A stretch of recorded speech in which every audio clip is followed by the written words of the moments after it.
ललाटपट्टे लिखिता विधात्रा षष्ठीदिने या अक्षरमालिका च ताम जन्मपत्रं प्रकटं विधते दीपो यथा वस्तु घनांधकारे। अर्थात जन्म के छठे दिन ही विधाता द्वारा ललाट में समस्त घटित होने वाली घटनाओं को अंकित कर दिया जाता है। क्रोधी व्यवहार है और पितृधन का विलासी है, स्वजनों को कष्ट देने वाला है, पिता अर्जित धन का व्यय करने वाला है। इन सब के बावजूद राजयोग जन्म पत्रिका दिखाती है। अब इसी तर्क को स्पष्ट करने के लिए, इस तर्क की सत्यता के औचित्य को स्पष्ट करने के लिए, सिद्ध करने के लिए कुछ आधार लिए गए हैं। जैसे यह प्रश्नगत जन्म पत्रिका है। इस प्रश्नगत जन्म पत्रिका में जैसा कि 3, 6, 10 और 11 के जो भाव हैं उन्हें उपचय भाव कहा गया है। और यदि हम 3, 6, 11 को लेते हैं तो इसको त्रिषडाई में रखा गया है। तो उपचय भाव में ग्रहों का होना शुभ कारक है। तीसरे में मंगल है, छठे में चंद्रमा शनि है, 10वें में राहु है और 11वें में गुरु है। अर्थात सभी उपचय भावों में 3 में, 6 में, 10 में और 11 में सभी में ग्रह स्थित हैं। यह शुभ कारक जन्म पत्रिका दिखाती है। यहाँ पर 1 और 8 कि मेष राशि और वृश्चिक राशि के स्वामी मंगल बनते हैं, जो तृतीय भाव में जाकर बैठ गए हैं। यदि 6th लॉर्ड तृतीय भाव में जाकर बैठ जाते हैं तो ऐसे जातक को यह क्रोधी व्यवहार बना देता है और पितृधन का विलासी बना देता है, स्वजनों को कष्ट देने वाला और पिता अर्जित धन का व्यय करने वाला बन जाता है। उसके बाद जो 11वां भाव भी उपचय भाव में रखा गया है। इस भाव के स्वामी अगर तीसरे हाउस में चले जाते हैं, ये जन्म के समय के ग्रह हैं, तो बंधु बांधवों का शत्रु व ध्वंसकारी यह बन जाता है। दूसरा, ये 3 प्रकार के चार्ट यहाँ पर है। ये D1 चार्ट है, ये D9 चार्ट है और ये वर्तमान समय आज का ग्रह गोचर है। 24 जनवरी 2025 समय 10:16 का ये ग्रह गोचर है। यदि हम ग्रह गोचर देखते हैं तो चंद्रमा से चंद्रमा लग्न में है, तो क्या होगा इससे? ये जन्म के चंद्रमा है, ये जन्म के चंद्रमा से गोचर के चंद्रमा लग्न में है। क्यों? क्योंकि चंद्रमा वृश्चिक राशि में गोचर कर रही है। ये जन्म के समय चंद्रमा भी वृश्चिक राशि में है, तो क्या होगा ऐसी स्थिति में? रोग की मुक्ति होगी और धनागम बना रहेगा।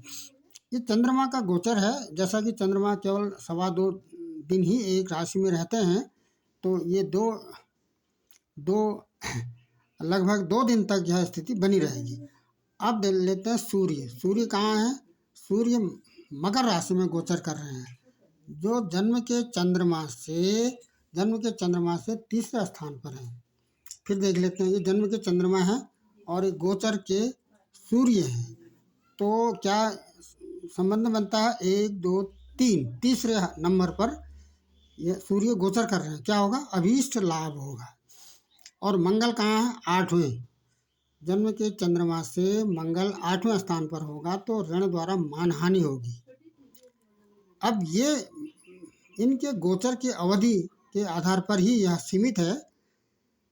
और बुध दूसरे नंबर पर है, जन्म के चंद्रमा से दूसरे हाउस में है, तो धनागम होगा।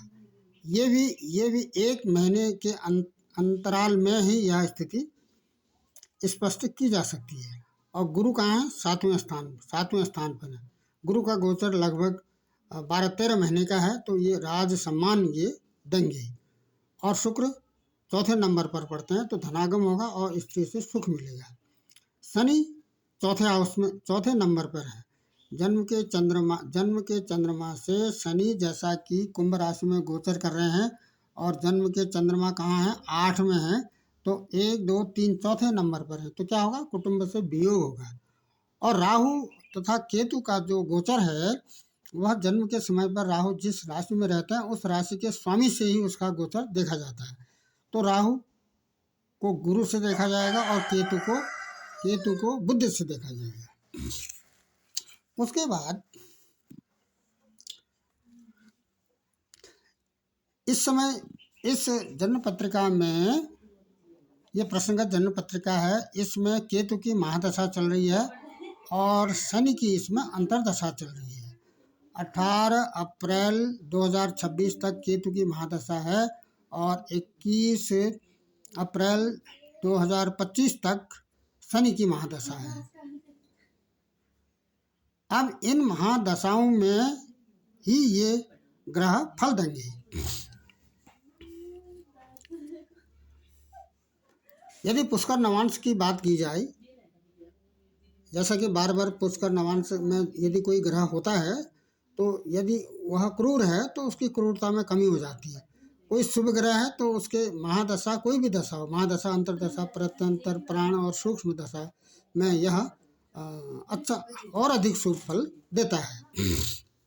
जैसे D9 में है, D9 में 2 नंबर में, 4 नंबर में, 6 नंबर में, 7 नंबर में और 9 नंबर में और 12 नंबर की राशि में जो ग्रह होते हैं वो D1 में डिग्री के आधार पर यदि वायु तत्व में हो या जल तत्व में हो या पृथ्वी तत्व में हो या अग्नि तत्व में हो, इसको यदि देखा जाए तो इस जन्म पत्रिका में राहु तथा केतु पुष्कर नवांश में आते हैं। पुष्कर नवांश में आने वाले केतु की महादशा भी चल रही है, तो क्या होगा, इसकी क्रूरता में कमी हो जाएगी। जो प्रमुख बात आधार जो लेना है उसमें ये कर्मा जीव को लिया जाना है। क्या मतलब है कर्मा जीव का? D1 चार्ट में 10 मेष D9 में जिस राशि में बैठे रहते हैं उस राशि के स्वामी की महादशा में राजयोग की प्राप्ति होती है। इसको ठीक से देख लेते हैं। ये D1 चार्ट है। D1 चार्ट के 10th हाउस में प्रथम तन, द्वितीयम धन, तृतीयम पराक्रम, सुख चतुर्थकम, संतति बुद्धि पंचमम, रोग ऋण शत्रु षष्ठम, लाइफ पार्टनर बिजनेस पार्टनर सप्तमम और छिद्र का भाव अष्टम भाव है, आयुष भाव है, 11वां भाग्य है, 10वां कर्म, 11वां इनकम है और जो 12वां भाव है वह व्यय का है, ये विदेश यात्रा का भी है। तो यहाँ पर D1 में 12वें भाव में है, ये 10वें हाउस में 12 नंबर की राशि है, 12 के स्वामी गुरु होते हैं और D9 में गुरु वृष राशि में, वृष राशि के स्वामी शुक्र होते हैं। जब भी शुक्र की महादशा चलेगी तो इनको राजयोग की प्राप्ति होगी। क्या सारांश निकला इस समय? इस समय सारांश यह निकलता है कि इस जन्म पत्रिका में मैं उपचय और त्रिषडाय सभी भावों में ग्रह बैठे हुए हैं। और दूसरा, इस जन्म पत्रिका में ये 6, 8 और 12, 6, 8, 12 को यदि हम देखते हैं तो 6 के स्वामी मंगल हैं और 8 के स्वामी शनि हैं और 12 के स्वामी शुक्र हैं। तो 6, 8, 12 के जो स्वामी हैं ये इन्हीं भावों में होने चाहिए, तो ये नहीं है। शुक्र कहाँ है? शुक्र यहाँ नहीं है। और शनि कहाँ है? शनि है 6 में, ये अष्टमेश शनि में है, तो ये विपरीत राजयोग भी दे रहा है। ऐसी बात नहीं है कि ये जन्म पत्रिका विपरीत राजयोग भी दे रही है। क्यों? क्योंकि जो अष्टमेश हैं, अष्टमेश शनि बनते हैं, शनि कहाँ है? षष्ठम भाव में, 6ठे भाव में है, तो यह विपरीत राजयोग भी दे रहा है।